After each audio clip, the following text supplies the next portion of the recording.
کہ شیل اور ول کے ساتھ فیوچر استعمال ہوتا ہے تو ہی از کمنگ ہے تو یہ کنٹینیوس.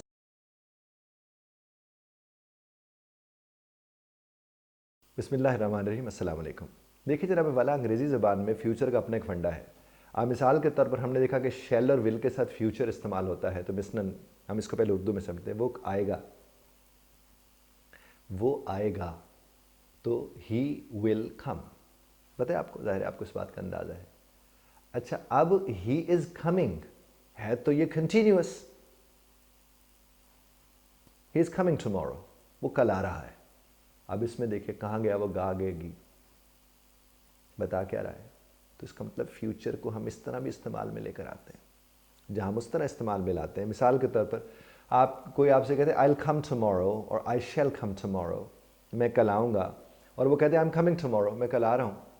تو اس کا مطلب بھی تو فیوچر ہی ہے، اور ہم اپنی روزمرہ میں بولتے نہیں ہیں. جی مثال کے طور پر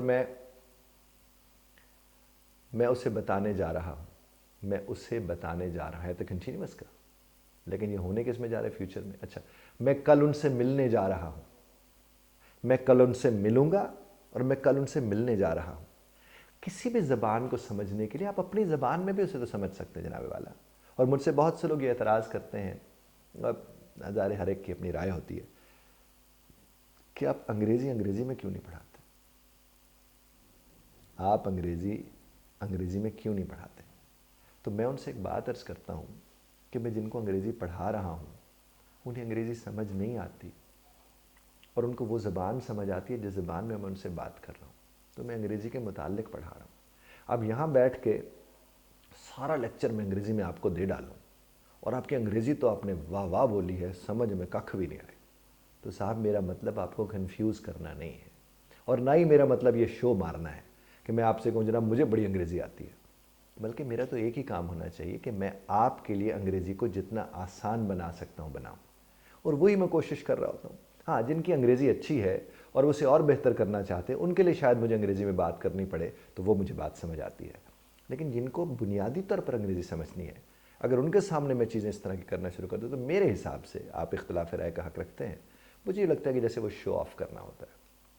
خیر میں آپ سے عرض کرتا ہوں اپنی زبان میں آپ نے جب کسی سے کہا کہ میں کل ان سے ملوں گا اور میں کل ان سے ملنے جا رہا ہوں، تو دونوں کے اندر فیوچر موجود ہے. آپ ان دونوں کو استعمال میں لا سکتے ہیں جیسے اردو میں لا سکتے ہیں. تو آپ کسی بھی فکرے کو جب اردو میں اچھی طرح سمجھ لیتے ہیں تو اس کی انگریزی کرنی آپ کو آسان ہو جاتی ہے. اور یہی وہ چیزیں ہیں جو ترجمے میں آپ کے کام آتی ہیں. اور ترجمے میں دو طرح کی چیزیں ہوتی ہیں.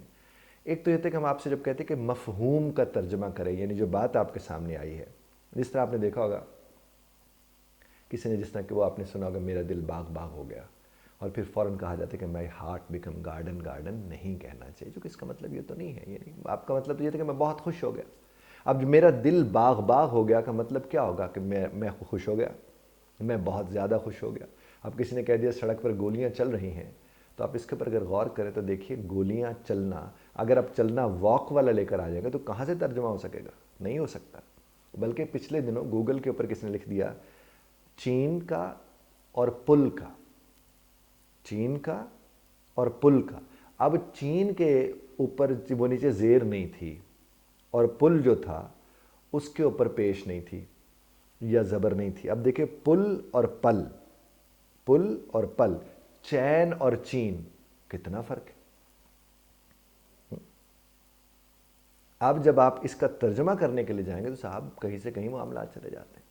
اس لیے جب بھی آپ اردو سے انگریزی میں ترجمہ کرنے جائیں، میں نے آپ کو فیوچر کے حوالے سے بتایا، تو آپ پہلے اس کی سینس لیں، وہ بات کیا ہے اس کے اندر، تو اس بات کا ترجمہ کریں، آپ کو دقت ہی نہیں ہوگی.